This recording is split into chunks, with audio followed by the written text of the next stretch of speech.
नमस्कार मित्रों, आज हम बात करेंगे प्रॉपर्टी के बारे में।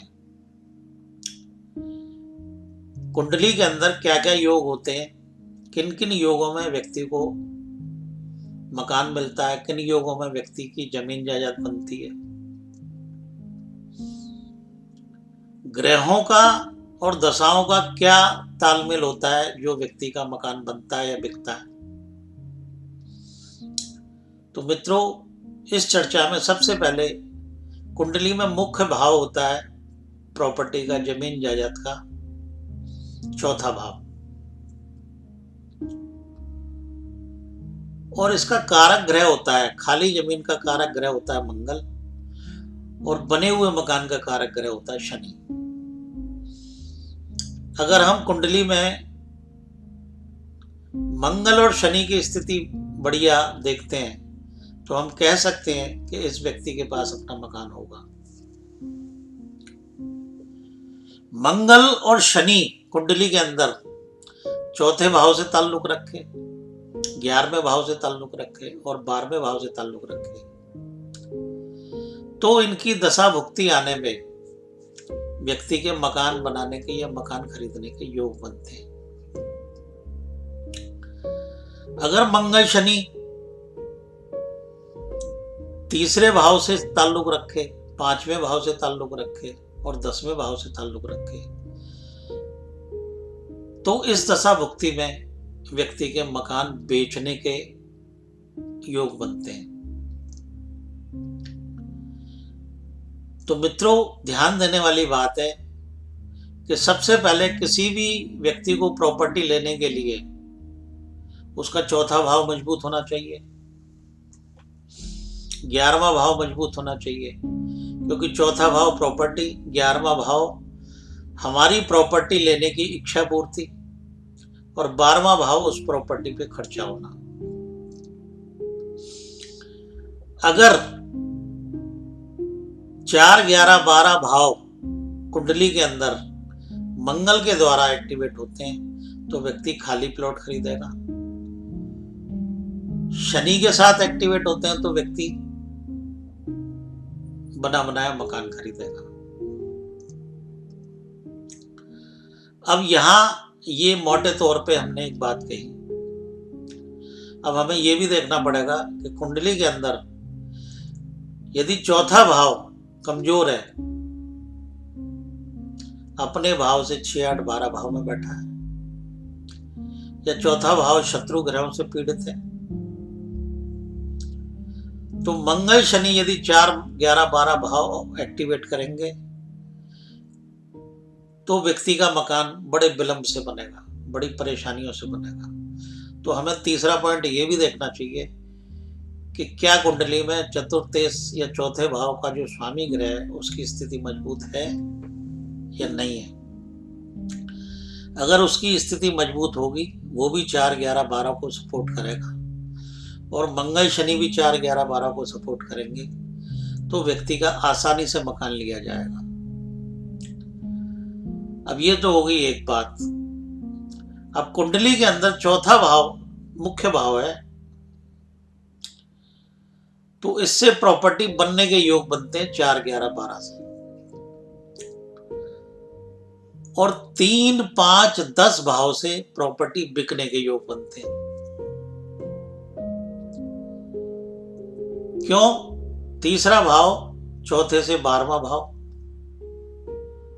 5वां भाव दशम से अष्टम भाव, 11वें से 7वां भाव, 12वें से 6ठा भाव और 10वां भाव चौथे का विरोधी भाव। तो इसलिए 3, 5, 10 की महादशाओं में व्यक्ति मकान बेचता है। जिन ग्रहों का ताल्लुक तीसरे भाव से, 5वें भाव से और 10वें भाव से होगा, उन ग्रहों की दशा भुक्ति अवधि में व्यक्ति प्रॉपर्टी को बेचता है, और 4, 11, 12 भाव की दशा भुक्ति अवधि में प्रॉपर्टी को बंदा खरीदता है। दोनों स्थितियों में मंगल और शनि कारक ग्रह हैं। अब मान लो कुंडली के अंदर यदि सूर्य बैठा है चौथे भाव में, और ये सारे सूर्य की स्थिति भी बढ़िया है। सूर्य भी 4, 11, 12 को एक्टिवेट करता है, बतलाता है। तो ऐसे व्यक्ति के पास जो मकान होगा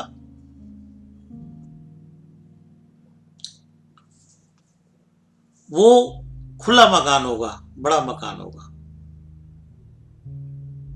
इसी तरीके से शुक्र बृहस्पति यदि चौथे भाव में बैठे हो और वो 4, 11, 12 को बताए और उनकी दशा भुक्ति में यदि व्यक्ति मकान लेगा तो भी बड़ा मकान मिलेगा, खूबसूरत मकान मिलेगा, सुंदर मकान मिलेगा। यदि चौथे भाव में बुध बैठा हो, वो भी 4, 11, 12 को बताए, तो किसी क्लब, कॉलेज, स्कूल के पास मकान मिलेगा। यदि कुंडली के अंदर शनि और राहु या केतु जैसे ग्रह बैठे हो तो ऐसा व्यक्ति, राहु केतु खंडर स्थिति में मकान व्यक्ति को लेना पड़ता है और फिर उसको लेके रेनोवेशन करानी पड़ती है।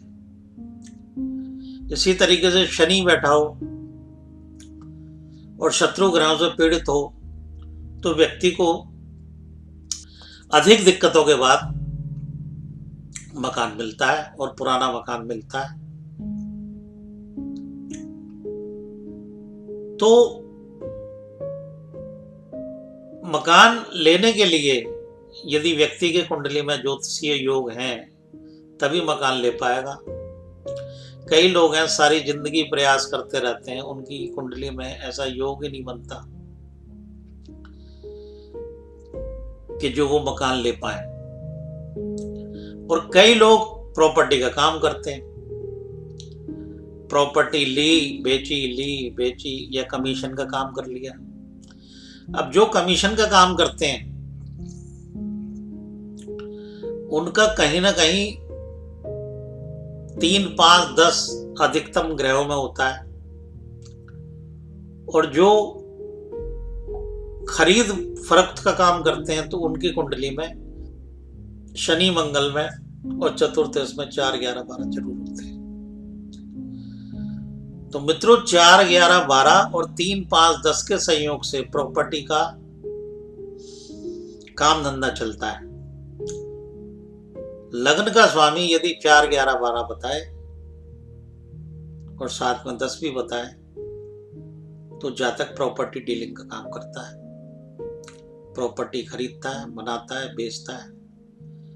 अधिकतम ग्रहों में 3, 5, 10 के साथ यदि 4, 11, 12 हो तो व्यक्ति प्रॉपर्टी का ही काम करता है।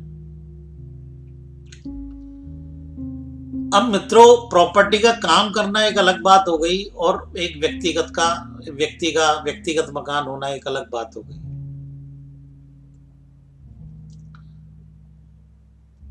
मान लो कुंडली के अंदर शनि मंगल में 4, 11, 12 को सपोर्ट नहीं करते, 4, 11, 12 भाव को सपोर्ट नहीं करते, तो उन ग्रहों को देखो जो मंगल के नक्षत्र में बैठे हो। कोई भी ग्रह हो सकता है वो, या शनि के नक्षत्र में बैठा हो, वो ग्रह भी मकान को बिकवा सकता है या खरीदवा सकता है। मान लो शुक्र की दशा चल रही है, शुक्र मंगल के नक्षत्र में बैठा है और शुक्र 4, 11, 12 बता रहा है, तो उस स्थिति में व्यक्ति खाली प्लॉट खरीद सकता है और बड़ा प्लॉट खरीद सकता है, फार्म हाउस का प्लॉट खरीद सकता है। इसी तरीके से यदि शुक्र शनि के नक्षत्र में बैठा है और शुक्र 4, 11, 12 को बताता है और इसका नक्षत्र स्वामी शनि भी 4, 11, 12 को सपोर्ट करता है, तो भी मित्रों व्यक्ति शुक्र की दशा में मकान लेगा और अच्छा मकान लेगा। अब मित्रों कई लोगों के मकान नहीं बन पाते सारी जिंदगी, तो मित्रों मैं उनको एक उपाय बताना चाहता हूं। कुंडली के अंदर यदि योग बनते हो, चाहे कमजोर योग ही बनते हो, ऐसी स्थिति में व्यक्ति उपाय करे। एक पीतल का कलश ले, उसमें चने की दाल भरे,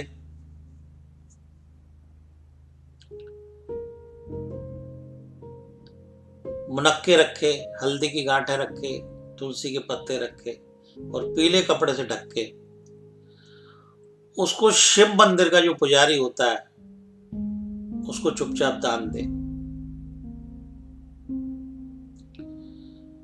और दान देके उस पुजारी से निवेदन करके थोड़ा सा प्रसाद चने की दाल उससे ले आए और उस दाल के दानों को पीले कपड़े में बांध के अपने व्यापार स्थल पर रखे तो प्रॉपर्टी का काम उसको फलेगा और उसका मकान भी बन जाएगा। किसी का मकान ना बनता हो तो वो ये उपाय करे, या वो एक उपाय करे, ओम, इस मंत्र का जाप करते हुए, ओम शिवाय नमः तुभ्यम, ओम शिवाय नमः तुभ्यम। इस मंत्र को जाप करते हुए 108 दाने शिवालय चढ़ाए 40 दिन, तो इस व्यक्ति के इस स्थिति में मकान बनने के योग पूरे होते हैं। इस उपाय से करके देखें, आजमा के देखें, क्योंकि चने की दाल को शास्त्रों के अनुसार स्वर्ण माना गया, सोना माना गया। जो व्यक्ति इस कलयुग में सोना दान नहीं कर सकता वो चने की दाल दान करे तो उसके बिगड़े काम बनेंगे, खास करके जमीन जायदाद से संबंधित, प्रॉपर्टी से संबंधित। आपने देखा होगा बृहस्पतिवार को चने की दाल सत्यनारायण भगवान पे चढ़ती है, माताएं बहनें कथाएं करती हैं, बृहस्पतिवार का व्रत रखती है तो उनके घर में सुख शांति आती है। तो मित्रों, ये जमीन जायदाद से संबंधित मैंने कुछ योग बताए, कुछ उपाय बताए। मुझे उम्मीद है कि आप इन्हें आजमाएंगे, लाभ लेंगे। इन्हीं शब्दों के साथ धन्यवाद, नमस्ते।